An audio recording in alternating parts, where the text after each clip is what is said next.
Hari Jadi Magelang ditetapkan berdasarkan Peraturan Daerah Kota Magelang Nomor 6 Tahun 1989 bahwa tanggal 11 April tahun 907 Masehi merupakan Hari Jadi Kota Magelang.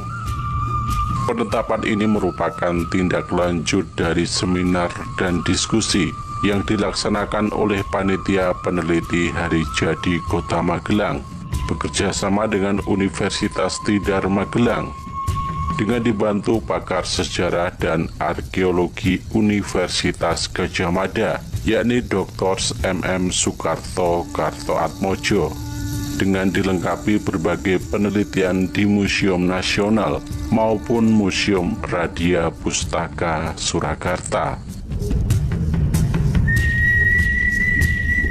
Kota Magelang mengawali sejarahnya sebagai desa perdikan Mantiasih yang saat ini dikenal dengan Kampung Metesih di Kelurahan Magelang. Mantiasih sendiri memiliki arti beriman dalam cinta kasih. Di Kampung Metesih saat ini terdapat sebuah lumpang batu yang diyakini sebagai tempat upacara penetapan sima atau perdikan. Untuk menelusuri kembali sejarah Kota Magelang, sumber prasasti yang digunakan adalah Prasasti Poh, Prasasti Gilikan, dan Prasasti Mantiasih. Ketiganya merupakan prasasti yang ditulis di atas lempengan tembaga.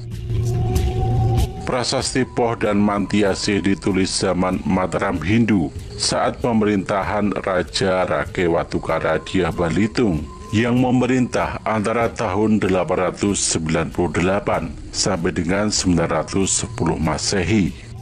Dalam prasasti ini disebut-sebut adanya desa Mantiasih dan nama desa Glanglang.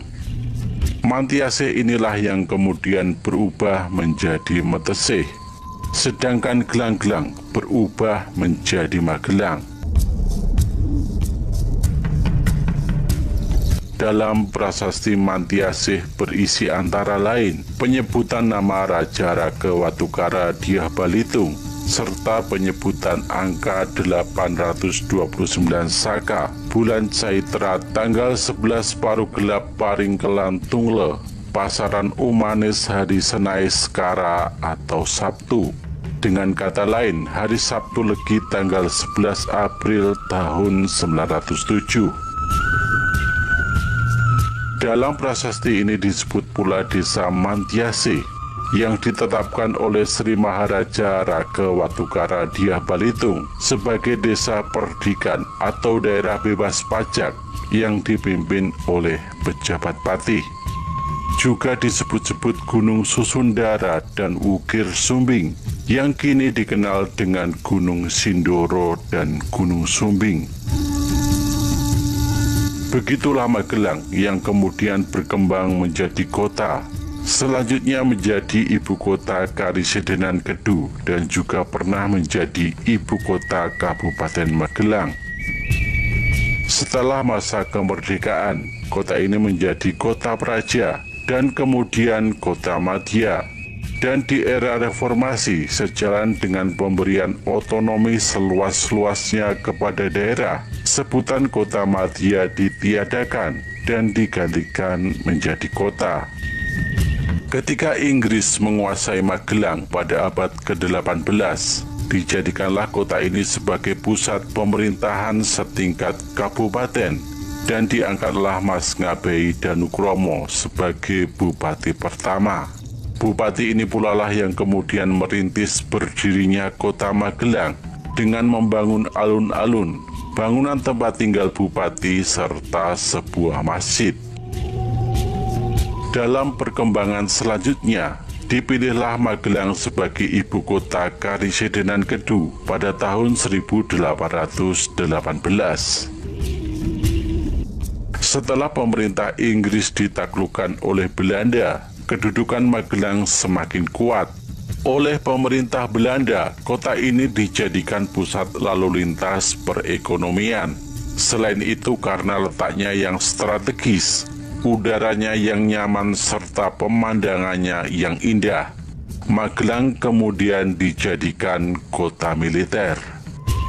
Pemerintah Belanda terus melengkapi sarana dan prasarana perkotaan. Menara air minum dibangun di tengah-tengah kota pada tahun 1918.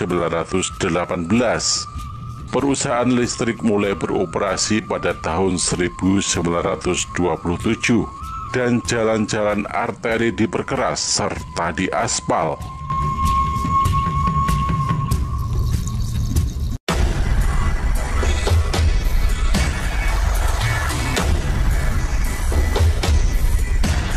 Terkait penamaan Magelang, versi terpopuler mengatakan bahwa Magelang berasal dari atepung temu gelang atau tepung gelang, yang berarti mengepung rapat seperti gelang.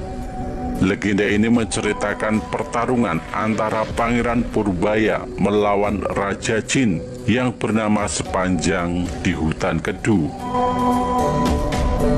Nama Magelang berawal dari kerajaan Mataram yang kala itu dipimpin Panembahan Senopati. Pada suatu waktu, Panembahan Senopati ingin memperluas daerah kerajaannya, dan atas pendapat Ki Gede Pemanahan, diputuskan bahwa langkah yang harus dilakukan adalah dengan membuka sebuah hutan bernama Hutan Kedu.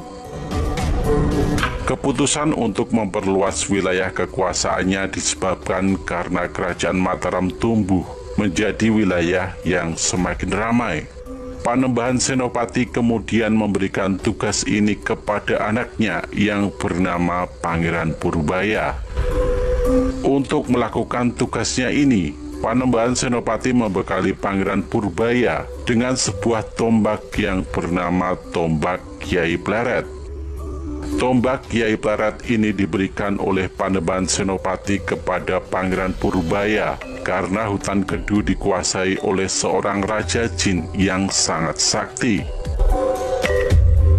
Maka fungsi dari tombak yang dibawa oleh Pangeran Purbaya adalah untuk melawan Raja Jin yang sakti.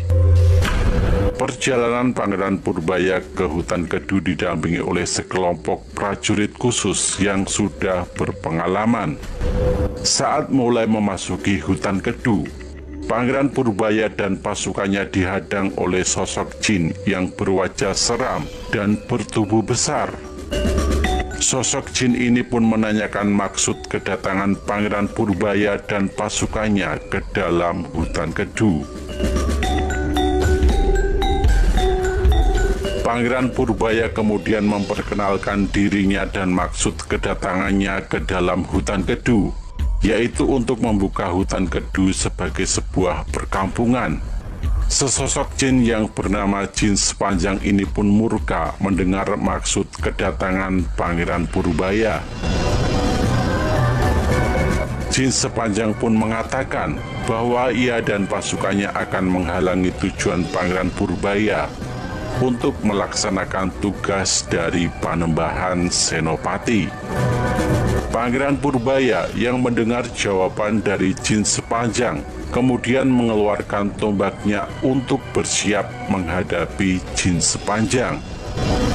Jin Sepanjang yang tidak takut akan tombak Kiai Pleret pun akhirnya memulai pertarungan dengan Pangeran Purbaya.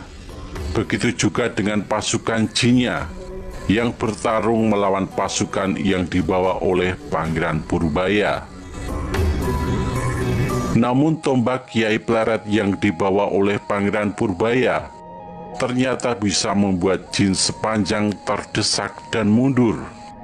Sambil pergi, Jin Sepanjang mengatakan bahwa dirinya tetap akan menuntut balas karena sudah mengubah hutan tempat tinggalnya menjadi perkampungan. Setelah kepergian Jin Sepanjang, Pangeran Purbaya mulai memimpin pasukannya untuk membuka hutan Kedu. Beberapa waktu kemudian, sebagian wilayah hutan Kedu sudah berubah menjadi desa kecil yang subur dan mulai banyak warga yang berdatangan untuk menetap. Karena Raja Jin tidak terima kawasannya berubah menjadi pemukiman, dia mengubah penampilan menjadi seorang manusia bernama Sonta. Suatu malam, Sonta mengeluarkan asap putih yang menyebar ke seluruh desa. Pagi harinya banyak warga sakit dan meninggal secara misterius. Pangeran Purbaya yang mengetahui bahwa penyakit misterius di desa disebabkan oleh Raja Jin yang menyamar menjadi pelayan di rumah Kiai Keramat. Kiai Keramat pun sangat terkejut. Sonta yang mendengarkan percakapan Pangeran Purbaya dan Kiai Keramat melarikan diri dengan wujud aslinya menjadi jin sepanjang. Dari sinilah pertarungan dimulai. Banyak prajurit yang tewas dan menjadi korban jin sepanjang. Mengetahui semakin banyak orang yang menjadi korban dari jin sepanjang, Pangeran Purbaya membuat sebuah strategi untuk melawan jin sepanjang. Strategi ini dilakukan dengan cara memerintahkan prajuritnya untuk bergerak di sepanjang hutan dengan gerakan melingkar seperti gelang. Cara ini dilakukan untuk mengepung hutan tempat jin sepanjang sang Raja Jin berada. Dengan melakukan cara ini, maka diharapkan jin sepanjang tidak akan lolos dari pengejaran. Strategi ini ternyata berhasil, dan jin sepanjang tidak punya kesempatan untuk melarikan diri dan harus bertarung dengan Pangeran Purbaya yang membawa tombak Kiai Pleret. Kesaktian Pangeran Purbaya yang lebih tinggi dari jin sepanjang mampu mengalahkan Raja Jin ini dan membuatnya jatuh ke tanah. Setelah ditusuk menggunakan tombak Kiai Pleret, tubuh jin sepanjang yang jatuh ke tanah perlahan-lahan menguap dan hilang ke udara. Strategi Pangeran Purbaya untuk mengepung jin sepanjang dengan formasi gerakan melingkar seperti gelang, kemudian membuat seluruh wilayah disebut sebagai Magelang.